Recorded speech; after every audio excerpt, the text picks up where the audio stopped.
Peygamber sevdalıları olarak ülkemizin birçok yerinde ve dünyanın farklı coğrafyalarında eğitimden kültüre, yardım çalışmalarından ilmi ve akademik çalışmalara, İslam ve insanlık adına birçok hayırlı faaliyetler ve programlarda bulunuyoruz.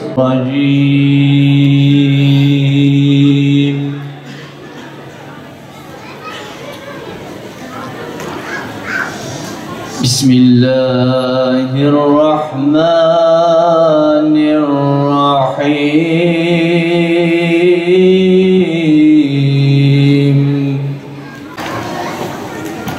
Ya eyyühellezine amenu ista'inu bis-sabr.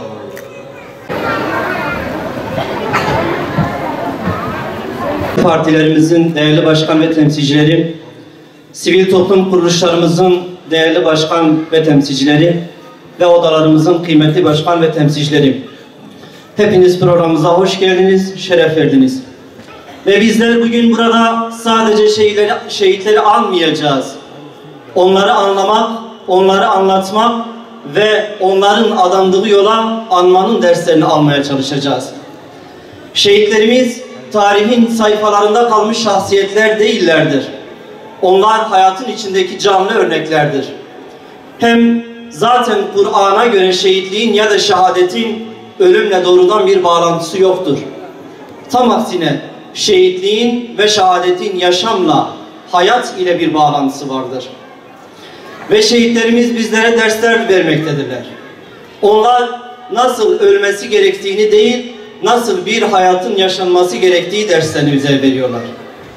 Ve karlı bir ticaretten bahsediyorlar bize hayatlarıyla. İnanç ve değerlerin ucuz, basit dünyalık menfaatler karşılığında satılmaması gerektiğini söylüyorlar. Ey Bedir Ovası'nı, Uhud Dağı'nı, Kerbela Çölü'nü, Beheşti Zehra'yı ve Susa'yı, Susaları, mustazaf halklar için, özgürlük aşıkları için birer mesaj yurdu, birer şehadet otağı yapan kahraman.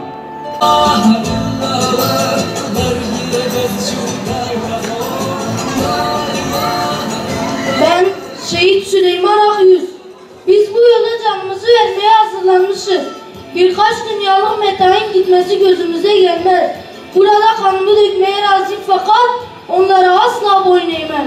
Ben Şah Ahmet Yasin, yakında ölümlerimizi duyacaksınız. O zaman anılarımızda şu yazılacak: bizler direndik, ileri atıldık ve kaçmadık.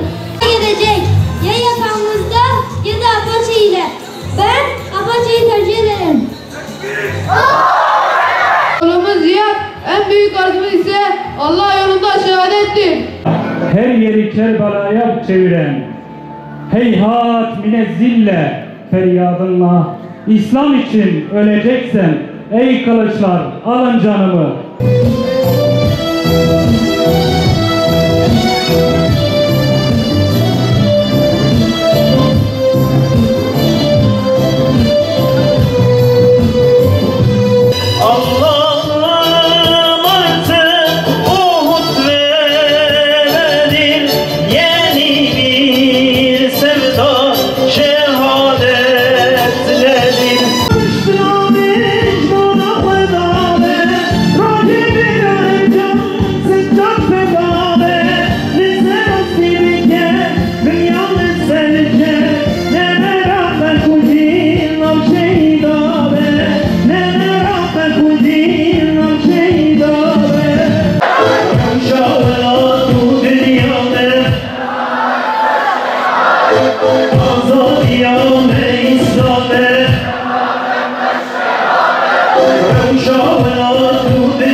İnanın eğer bugün yeryüzünde zulüm hakimse, eğer bugün annelerimiz ağlıyorsa, bütün İslam coğrafyalarında Müslümanlara ediliyorsa bunun temel sebeplerinden bir tanesi de nedir biliyor musunuz?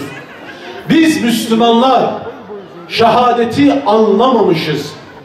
Bakın, bir sual soracağım. Herkes akşam başını yastığına koyduğunda o sualin cevabını bulmaya çalışsın. Hangimiz gece namazlarına kalktığımızda veya farz ibadetlerimizden sonra dua ettiğimizde veya secdeye kapıldığımızda bütün hücrelerimizle, en içten dileklerimizle "Ya Rabbi, şehadeti bana nasip et" diyor muyuz? "Ya Rabbi, beni de kendi yolunda şehit olanlardan eyle" diyor muyuz? Evet. Eğer çoğunluğumuzun cevabı hayırsa, o zaman kardeşlerim biz bu olup bitenleri doğrusu hak etmişiz. Çünkü Allah'ın bize ferman buyurduğu, Efendimiz Aleyhisselatü Vesselam'ın bize söylediği ve ulemanın bize açıkladığı bu şehadet ve şehitliğin mertebesini öğrenmediğimiz için, bilmediğimiz için, farkına varmadığımız için bugün biz Müslümanlar zulüm altındayız. Alemlerin Rabbi olan Allah'a mahsustur. Tarih boyunca Allah'ın sözünü, kelamını yüceltme adına can verenler oldu. Nice dava önderleri, alimler şehadet kervanına katılarak peygamberlerin bile gıpta ettiği makamlara yükseldiler. İngiliz'i, Fransız'ı içimize kadar girdi. Meclis kürsülerinde bazı kendini bilmez mebuslar dini değerlerimize fütursuzca saldırmakta. Yanlış anlaşılma yok mu ya? Sakin olun beyler, sakin olun. İfadesini alıp bırakacağız. Gerekli yerlerden izin aldınız mı?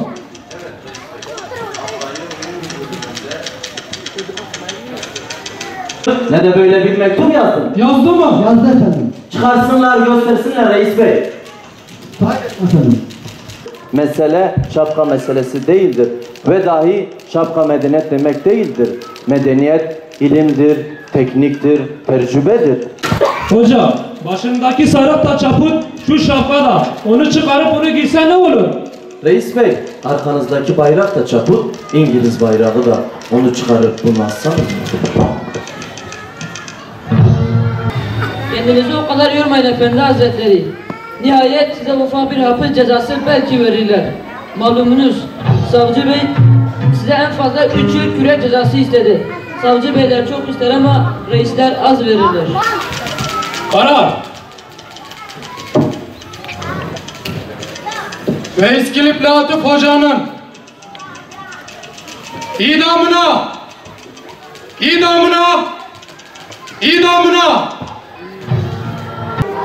bir kucak söz senin için, bir kucak söz senin için, bir kucak dua bana, bir kucak dua bana. Şehitler ölmez, ölmez.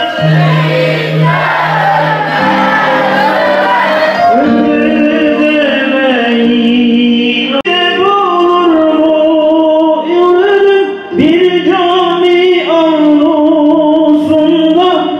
cami avlusunda şehit kanına doydu, şehit kanına doydu. Bulvarlar soğuk beton, bulvarlar soğuk beton. Şehitler ölmez, ölmez.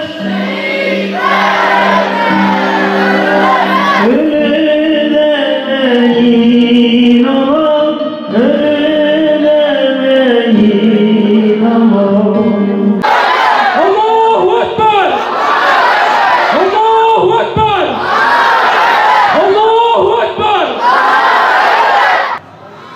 İslam ve iman bayrağını dalgalandırma mücadelesini veren tüm gönül ehline hasseten İslam ağacını opak ve tertemiz kanlarıyla sulayan aziz şehitlerimizin ruhlarına El Fatiha.